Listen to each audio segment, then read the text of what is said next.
convaincus que la séparation du pouvoir est même l'une des principales expressions de la démocratie dans un État. Pas, pas forcément comme ça se passe en Occident. Parce que la culture politique n'est pas la même chez nous qu'en Occident. Et même en Afrique, tous les pays n'ont pas la même culture politique. Oui. Vous comprenez? Nous avons encore des gens qui ont faim. Vous ne pouvez pas leur parler de politique quand ils ont faim. Il nous manque les routes, les hôpitaux. Il y a les poubelles partout. Il y a tout ce que vous savez, je ne vais pas citer. Les diplômés jusqu'au niveau de master sont bensiquinaires là dehors. Vous allez lui parler de politique, programme politique, il ne va pas vous écouter. Donc il faut déjà améliorer les conditions de vie des populations pour réussir à relever le côté politique des populations. Et ensuite, les choses vont s'améliorer. Parce qu'en Europe, ils n'ont pas certains problèmes basiques que nous avons. Et dans certains pays d'Afrique, ils n'ont pas certains problèmes basiques que nous avons au Cameroun. Donc, il faut faire très attention avec ça. On ne peut pas se permettre de dire qu'on laisse le pouvoir judiciaire décider seul, nommer les magistrats, les affecter à gauche, à droite, promouvoir les magistrats au niveau de l'Assemblée. Elle légifère, elle contrôle l'action du gouvernement, elle peut bloquer le gouvernement quand elle veut, comme elle veut, ainsi de suite. Non, il faut un arbitre au-dessus pour permettre que le système continue de fonctionner.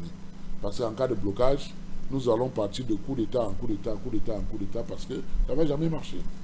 Eh bien, il y a une partie ou encore un extrait de son discours à la place de la République qui a largement été commenté sur Facebook, dont nous avons pris pour essayer également d'en parler sur ce plateau, lorsque le professeur Maurice Kamto dit qu'il faut que les Camerounais fassent comme les Sénégalais qui, en 2024, ils sont sortis massivement dans les rues contre Macky Sall.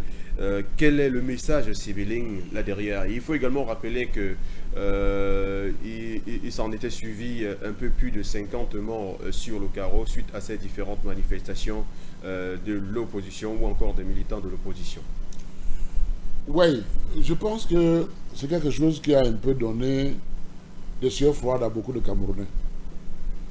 Parce que quand le professeur Kamto parle de l'exemple du Sénégal avec 50 morts, évidemment, tout le monde a compris qu'il était prêt pour accéder à Itoudi, d'envoyer les Camerounais dans la rue, qui est un minimum de 50 morts.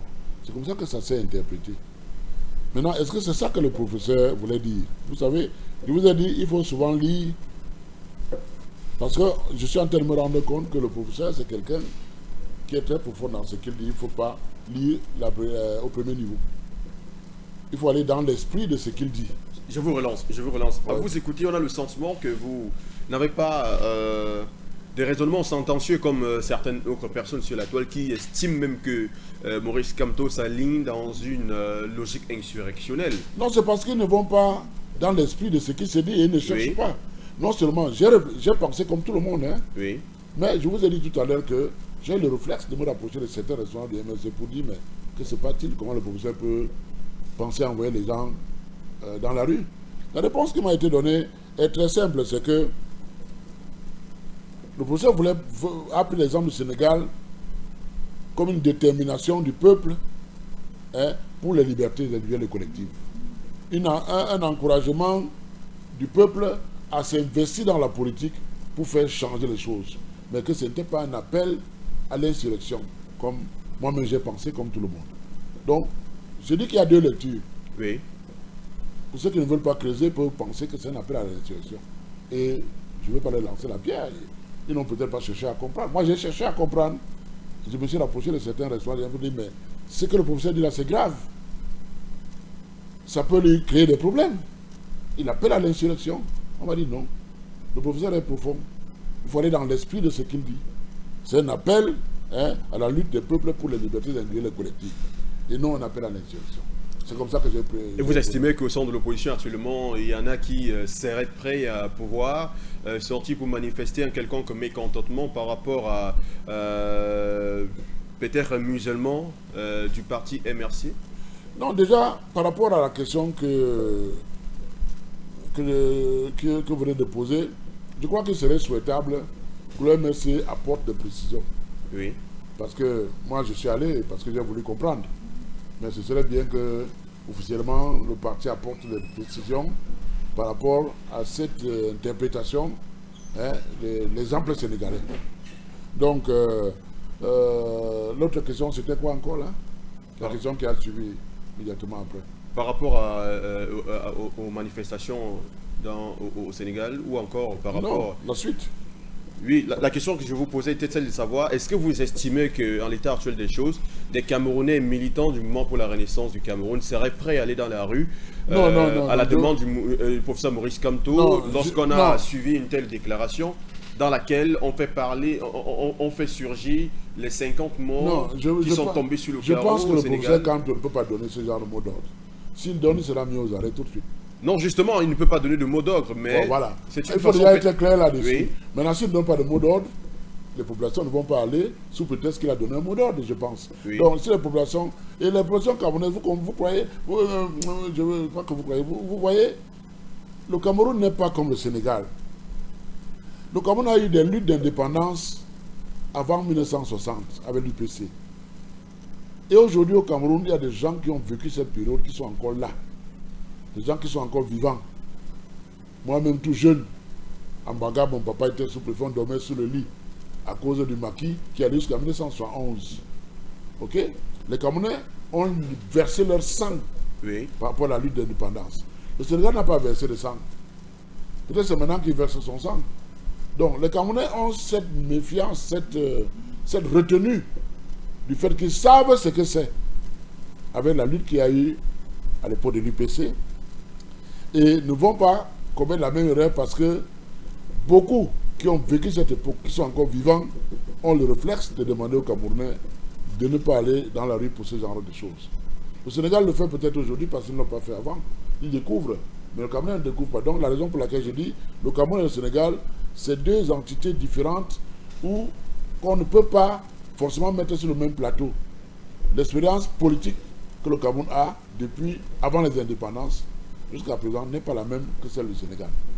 Oui, nous allons bientôt sortir de cet entretien, Robert Moutier-Ambassa. Je vais tout simplement dire que lorsque le président Maurice Kamto tient son discours sur la place de la République à Paris, il fait également mention de ce que lorsqu'il sera au pouvoir, il s'évertuera à la lutte contre le néocolonialisme. En l'état actuel des choses, quelle est l'analyse que vous en faites lorsqu'il a lui-même choisi d'aller tenir ce discours sur le territoire d'un pays qui est l'esclavagiste d'une manière ou d'une autre des pays africains ou du précaré français?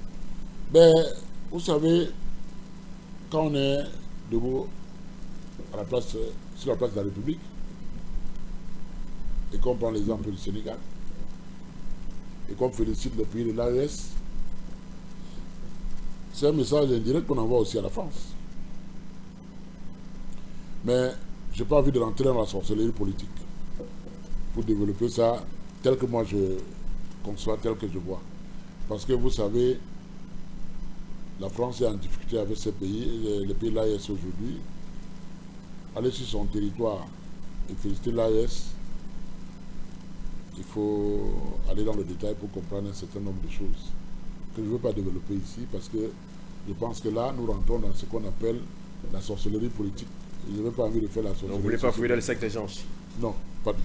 Alors, nous allons sortir de cet entretien avec ces dernières questions, Robert Moutier-Ambassa, avec ces différents militants ou encore ces différentes personnes qui étaient rassemblées ce 31 mai à la place de la République à l'occasion de ce meeting de Maurice Kamto. Peut-on dire que ces personnes peuvent constituer à minima l'électorat en 2025 qui approche à pas des géants? Oui, c'est un modeste électorat par rapport à l'électorat qui est au Cameroun. Mais c'est un modeste électorat qui a une capacité de pouvoir, capacité de prescription et d'influence sur les populations restées au pays. Parce que vous savez, une personne de la diaspora nourrit 10-15 personnes au Cameroun. Alors parmi les 10-15 personnes dans une famille, c'est peut-être 5 ou 7 électeurs. Alors ils peuvent influencer ces gens qui leur sont redevables. Donc c'est cette capacité-là qu'on ne maîtrise pas. Maintenant, en valeur absolue, comment je vais dire, la diaspora de l'Europe impacte pour un très faible pourcentage dans les résultats. Mais, comme je l'ai dit, et je le répète, ils ont cette capacité de prescription et d'influence pour impacter les familles restées au pays à voter X ou Y. De manière concrète, est-ce que cette mobilisation de MRC à Paris peut faire craindre le RDPC? Non, pas du tout. Moi, je vous ai dit tout à un moment donné de l'entretien que je suis pour qu'on laisse tout le monde compétir. Parce que le RDPC n'a peur de personne. Et le RDPC va gagner. C'est le seul parti le mieux représenté sur l'ensemble du territoire. C'est le seul parti qui est dynamique de façon permanente. Depuis qu'il a été créé, chaque année, chaque trimestre, chaque semestre, le parti est dans le fonctionnement. Et au jour d'aujourd'hui, je pense que dire qu'on a peur d'un parti, je ne pense pas. Quand vous voyez par exemple le challenger du président Paul Biya, qui est Maurice Kamto, qui est sorti deuxième aux élections en 2018, vous avez vu un peu la purge qu'il y a eu dans ce parti. Vous êtes sûr que ça pourrait se passer comme en 2018? Mais il faut également dire qu'il y a des transhumances. Tout à fait, il y a des transhumances. C'est la raison pour laquelle je suis de ceux qui pensent que Maurice Kamto doit prendre part à ces élections. Au-delà de ce qu'on dit, la loi électorale, au-delà des 300 signatures, au-delà de, je ne sais pas, la Constitution, je suis pour que Kamto prenne part. Parce que nous, au RDPC, on a besoin d'une bonne élection. Et pour avoir une bonne élection, il faut avoir des bons concurrents en face. Pour le moment, qu'on ne le veuille pas, la deuxième force politique au Cameroun, c'est le MRC, de par leur mobilisation. On voit bien la mobilisation des uns et des autres. Donc, on ne peut pas cracher dessus. Donc, moi, je dis, le RDPC sera fier de battre le professeur Kamto gentiment aux prochaines élections pour que le Cameroun reste en paix. D'accord, comme vous l'avez si bien dit, nous attendons le verdict au Conseil constitutionnel, mais en l'état actuel des choses, nous allons laisser les juristes continuer de débattre autour de l'article 15 alinéa 3 de la Constitution ou encore de l'article 121 du Code électoral pour question de mieux entretenir les différents militants. Je préférerais qu'on close ce dossier, on le laisse à la justice et que chacun présente son bilan. C'est sur le bilan qu'on doit juger les gens. Ce n'est pas sur la Constitution et la loi électorale. D'accord.